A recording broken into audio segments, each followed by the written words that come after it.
Mesdames et messieurs, bonjour. Je vous remercie d'être venus si nombreux aujourd'hui commémorer la disparition de nos jeunes du 23 et du 14 juin 1944. Alors maintenant, on va commencer la cérémonie par le dépôt de gerbe par Monsieur le maire, suivi de son allocution.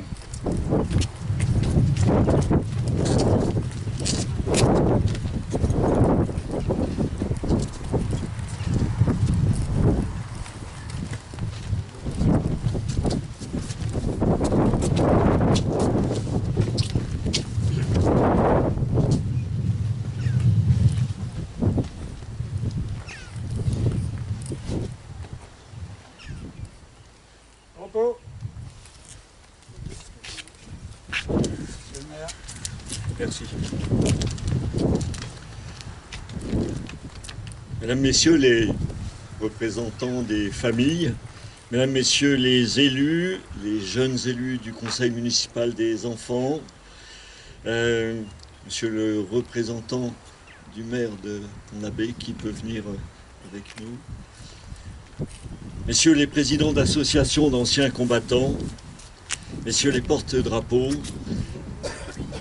Mesdames, Messieurs les représentants des corps constitués qui ne sont pas là, Mesdames, Messieurs, chers amis, comme chaque année, nous nous retrouvons donc à la stèle d'abord de la Torche, à la stèle du Port, nous en venons, puis au cimetière de l'Esconil pour nous souvenir de ces jeunes à qui les nazis ont pris la vie en juin 1944, il y a déjà 75 ans. Je sais que certains membres de leur famille, empêchés par leur âge, sont présents avec nous par la pensée. Le souvenir est là, la douleur est toujours présente à la pensée de cette tragédie qui est arrivée si près de la fin de la guerre, qui avait déjà fait tant de victimes. Le débarquement avait déjà eu lieu en Normandie, les Français sentaient proche la fin de ces 4 années de guerre. Et pourtant, l'ennemi était toujours là, même ici, tout à fait à l'ouest, dans le pays bigoudin. Des jeunes de la résistance, ardents et fiers, comme il l'a été dit juste après la guerre par Charles Chalamont, sénateur du Conseil de la République, dans son hommage rendu aux résistants de l'Esconil. Ces jeunes ont bravé le danger qui restait bien présent. Nous nous sommes rappelés, hier soir, on était nombreux, je pense, à l'amicale laïque, nous sommes rappelés le contexte tragique dans lequel cette tragédie justement a eu lieu et l'énergie et l'engagement qui animaient ces jeunes. On a beaucoup parlé de leurs gestes, c'était assurément un geste de résistance et de défi. On a beaucoup parlé de ceux résistants plus âgés qui ont essayé de les dissuader. 75 ans après, on refait toujours pas l'histoire. Certains ont été tués dès le début. Les autres ont été arrêtés, jugés très sommairement. Et pour l'exemple, ils ont été tous assassinés par les nazis en ce mois de juin 1944. La barbarie nazie était arrivée à ses fins en ces jours sombres. Et les inscriptions sur leurs tombes, qui sont ici, le rappellent cruellement. La population de la commune a vécu la terreur de ces actes, des actes de représailles qui ont suivi. Nous n'oublions pas non plus ceux qui, victimes des rafles de cette période, ont également perdu la vie en déportation. Et en ce jour du 15 juin, nous sommes à 3 jours de la commémoration de l'appel à résister du général de Gaulle, du 18 juin 40, nous devons nous souvenir de ce que l'engagement de ces jeunes et de ces résistants comportait de courage et d'abnégation. Ces jeunes qui représentaient par leur dynamisme, leur gaieté, leur entrain, l'avenir de la commune, ont perdu la vie pour défendre leur patrie. Ils ont été tués parce qu'ils avaient osé résister et se dresser contre l'occupant nazi. Nous pensons toujours à eux et à leurs familles. Merci, monsieur le maire. Vous allez maintenant entendre le message de l'ANACR par le jeune Baptiste Gallion.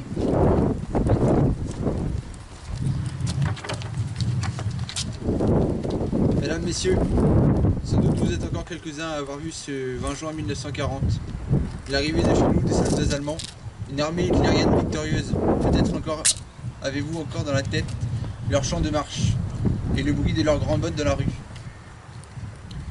La France était vaincue, humiliée et son armée prisonnière. Mais déjà le 18 juin 1940, un général inconnu avait proclamé « La France a perdu une bataille, mais la France n'a pas perdu la guerre ». Des gouvernements de rencontre ont pu capituler, cédant à la panique, oubliant l'honneur, livrant le pays à la servitude. Cependant, rien n'est perdu.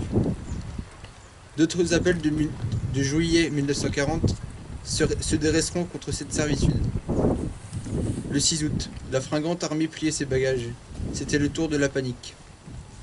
Elle quittait l'Esconnil et tout le pays bigoudin, et allait subir les coups de résistance des soldats sans uniforme. Mais cette armée laissait derrière elle une population traumatisée par des dizaines de crimes. Le sang de nos marins et de leurs fils avait arrosé les terres de notre commune, ou les sables des dunes de la baie d'Audierne. La torche, l'un des hauts lieux de supplice. La guerre, dès le 20 juillet 1940, frappait nos marins, Alphonse Coïc et Jean-Louis Skornek, avec leurs canottes exaucées, sautaient sur une mine. Pierre-Jean Cossec, le 23 juin 1943, était frappé par un obus sur la cale. Dès 1941, la résistance est organisée dans notre pays bigoudin. Et notre ami Alain Lelay, de Ménez-Veille, responsable politique important et reconnu dans le Morbihan par le commissaire de police de Pontivy. Arrêté le 12 novembre 1941, Alain est emprisonné à Quimper, puis à la prison militaire de Brest. Il est livré à la Gestapo par la police française. Il mourra au camp de concentration d'Auschwitz en octobre 1942, après avoir subi d'atroces tortures. Au printemps 1943, la résistance française a été unifiée. Le 27 mai, sous l'impulsion de Jean Moulin, création du Conseil national de la résistance. À l'annonce du débarquement le 6 juin 1944, des milliers d'hommes et de femmes appliquent les plans prévus par l'insurrection générale. Il s'agit de harceler l'ennemi, le réduire, le fixer, le désorganiser et l'empêcher à tout prix de rejoindre la Normandie. Pour les Allemands, la Bretagne est une zone de partisans terroristes. Le 6 juin 1944, un groupement de résistants occupe le Meur et y fait 4 prisonniers ennemis qui seront conduits et internés à Plot-Nivelle. Ils vont être libérés par les Allemands, alertés et renseignés le 9 juin dans l'après-midi. Le matin, une rafle avait eu lieu dans les fermes de Brézéan, où les résidents sont cantonnés. 7 y sont arrêtés. Joseph Tréverne, Georges Donard, Corentin Béchenec, Corentin Durand, Lucien Dréau et Louis Larnicole. Ils sont conduits à l'école de Saint-Gabriel à Pont-l'Abbé. Dans l'après-midi, les Allemands encerclent Plonivelle. Antoine Voland est tué à la arme à la main à Kervéole. Son frère Yves est tué en traversant l'Ester. 5 résistants qui se trouvaient dans les presbytères sont arrêtés et conduits à Saint-Gabriel. Ange Tréberne, Pierre Kemener, Pierre Daniel, Yves Biger et Jean-Marie Cadiou. Et maintenant, rappelez-vous de cette matinée du lundi 12 juin 1944. Les Allemands, à coups de crosse dans les portes des maisons, leur crient « Los, Raus, Schnell » arrêtent tous les hommes de 17 à 70 ans. Les coups de botte accélèrent leur marche et vers l'usine Mingour. L'interrogatoire, le trou à sel pour la sélection vers la mort. C'est la terreur à l'Esconil. Sont conduits à Saint-Gabriel Étienne Cariou, Corentin Divanac, Julien Fau, Prosper Kemener, Armand Primo et Albert Larzul. Sont conduits à la prison de Saint-Charles à Quimper Sébastien Nedelec, Jean Coïc et Daniel Gintric. Arrêtés 2 malades, Pierre Lemoigne, Bastien Cossec, envoyés à l'hôpital de Quimper. Encore conduits à Saint-Gabriel, Antoine Barguin, Nicolas Buanic et Louis Cadiou. Mathieu Cossec et Marcel Garec. Ils seront libérés le 15 juin. Louis Voland, Émile et Marcel Kefelec, conduits le 13 juin à Saint-Charles, seront libérés le 4 août par la libération de Quimper. 11 autres victimes de la rafle du 12 juin partiront pour l'Allemagne, au titre du service du travail obligatoire. Théodore Biger, Gabi Fau, Sébastien Cap, René Durand, Gaston Lucas, Jean Kérom, Louis Cossec, René Pape, Louis Pérez, Laurent Larzul, Jean Cornec et Georges Dachy, réfugiés du Nord. Antoine Buanic et Maurice Stéphan furent arrêtés le 18 juin, en rentrant de pêche, conduits à Saint-Gabriel, Saint-Charles et à la prison de Fresnes, avec encore Lucien Dréau, Sébastien Nedelec, Daniel Gintric et Jean Coïc. Ils subirent le sort suivant. Antoine Buanic, déporté en Allemagne au camp de Dora, est mort au camp de concentration de Delrich. Lucien Dréau, Sébastien Nedelec, Daniel Gintric et Jean Coïc, arrivés à Fresnes le 30 juin, ils sont maintenus comme otages et libérés le 18 août à la libération de Paris. Que d'arrestations, mais il y faut ajouter celle d'Yvon Le Donche, à Audierne, déporté à Auschwitz, celle de Polyte Béchenec dans le Morbihan et déporté à Buchenwald. Mais le drame est encore loin d'être achevé. Le 10 juin, sont condamnés à mort par la cour martiale allemande Joseph Tréberne, Georges Donard, Corentin Durand, Corentin Béchenec, Ange Tréberne, Pierre Kemener, Pierre Daniel, Yves Biger et Jean-Marie Cadiou. Ils sont fusillés le 15 juin à la torche.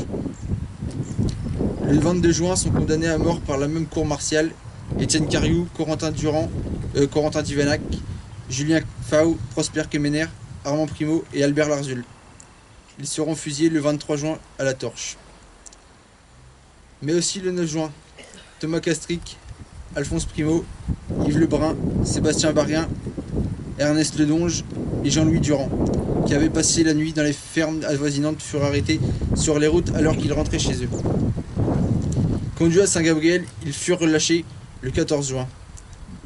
Mais déjà, le 11 juin, Louis Larnicole, le maître d'école du Morbihan, était massacré à Saint-Gabriel par l'Allemand à qui il aurait voulu prendre son arme.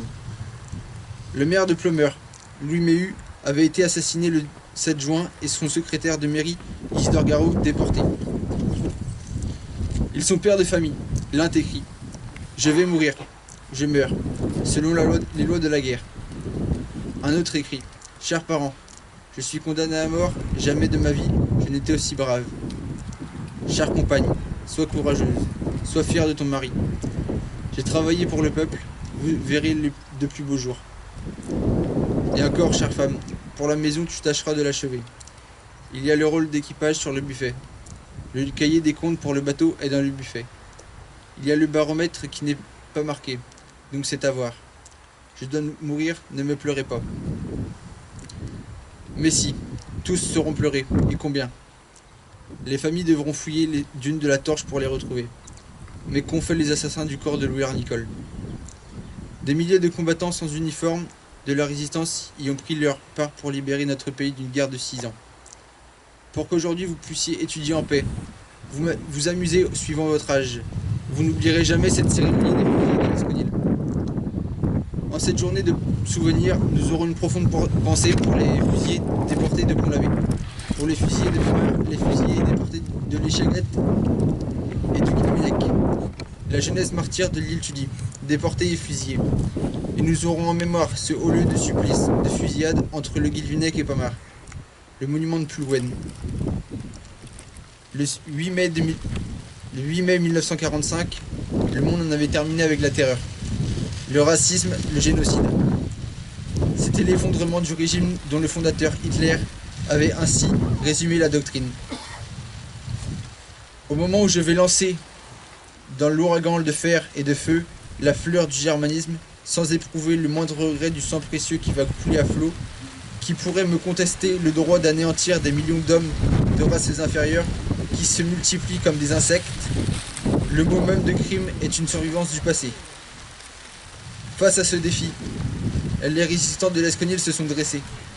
Ils y ont laissé leur seul bien, leur jeune vie, pour que nous puissions vivre libres. Merci Baptiste. Nous allons maintenant faire l'appel des morts avec Gérard Volant, le fils d'un fusillé. Drapeau, gardez-vous.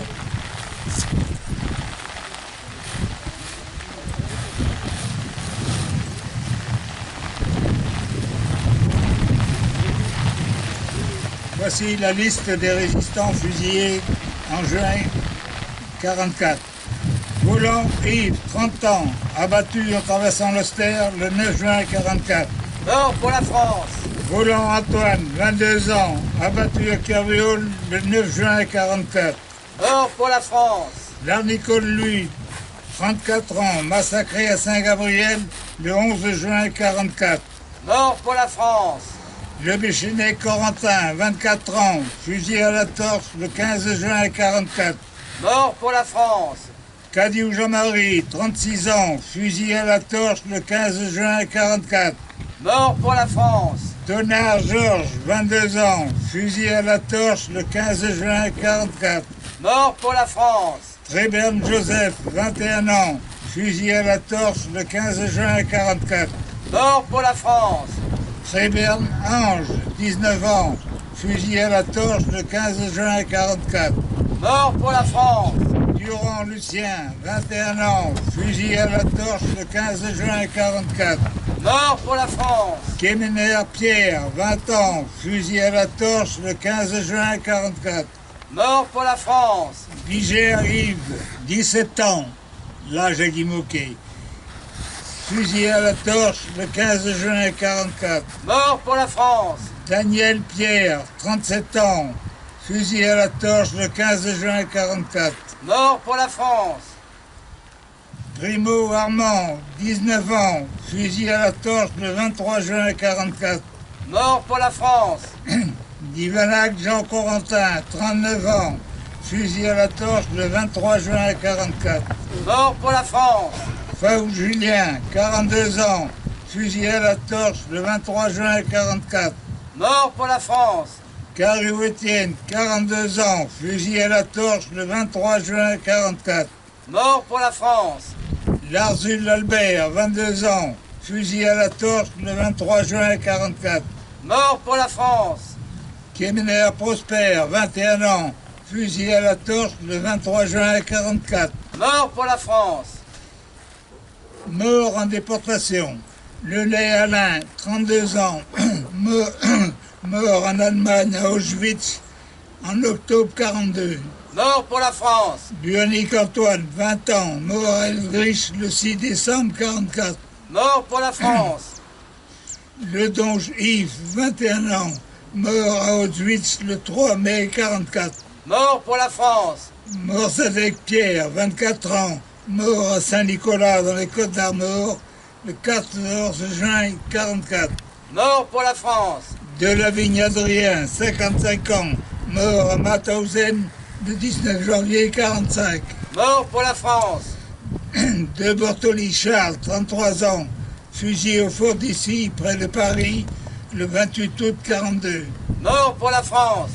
Baudry Jean-Marie, 43 ans, fusillé au Mont-Valérien, près de Paris, le 5 avril 44. Mort pour la France. Méhu Louis, maire de Plomeur, assassiné à Saint-Gabriel le 12 juin 44. Mort pour la France. Le Garot Isidore, secrétaire de mairie de Plomeur, mort en déportation le 12 mars 45. Mort pour la France. Dans les circonstances inconnues, Joël Yves, mort le 4-2 43. Mort pour la France. Bigère Théodore, le 8-12 47. Mort pour la France. Coec Alphonse, Scornec Louis, le 27 40. Mort pour la France. Leur canotte a sauté sur une mine à l'entrée du Croisic. Dréau Louis, mort le 29 9 41. Mort pour la France. Cossec Pierre-Jean, mort sur le port de l'Esconil par un obus tiré par les Allemands le 23 6 43. Mort pour la France.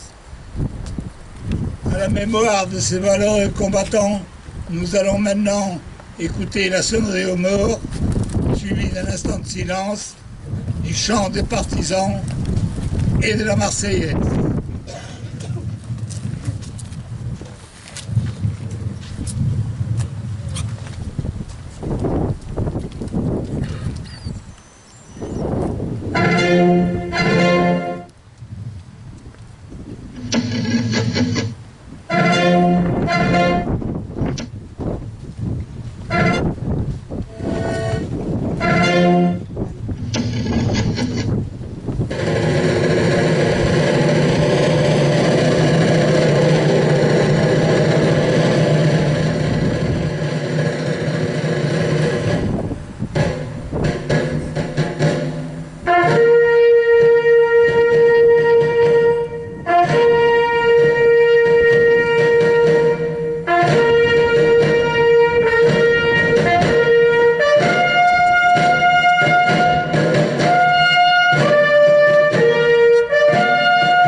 Amis, entends-tu le vol noir des corbeaux sur nos plaines?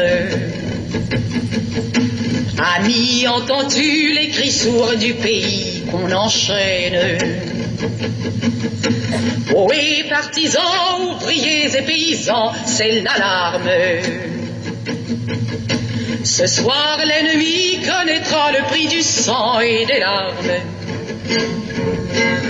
Montez de l'abîme, descendez des collines, camarades. Sortez de la paille, les fusils, la mitraille, les grenades. Ohé, les tueurs à la balle et au couteau, tuez vite.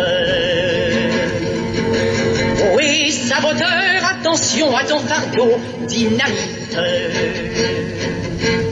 C'est nous qui brisons les barreaux des prisons pour nos frères. La haine à nos trousses et la faim qui nous pousse la misère. Il y a des pays où les gens au creux des lits font des rêves. Ici nous vois-tu, nous on marche, nous on tue, nous on crève. Si chacun sait ce qu'il veut, ce qu'il fait quand il passe. Ami, si tu tombes, un ami sort de l'ombre à ta place. Demain du sang noir séchera au grand soleil sur les routes. Sifflez, compagnons, dans la nuit, la liberté nous écoute.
Je demanderai maintenant aux officiels de venir saluer les porte-drapeaux.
Au nom des familles des victimes et des associations patriotiques de la commune, je vous remercie d'être venus encore une fois, comme tous les ans au mois de juin, commémorer ce terrible drame qu'a connu la commune. Je remercie aussi nos amis et voisins de Pont-l'Abbé et de l'Octudie, venus ici comme depuis quelques années. Et je laisse la parole à Monsieur le maire pour la fin.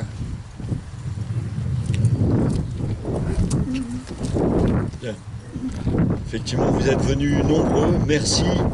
Vous êtes venus pour ce devoir de mémoire, notre devoir de mémoire, qui est important, toujours plus important, surtout quand les nuages noirs, je ne parle pas de cela, hein, je parle des nuages noirs du populisme, du nationalisme, sont, comment dire, toujours présents et ont tendance à revenir. Donc nous devons nous souvenir pour aller de l'avant.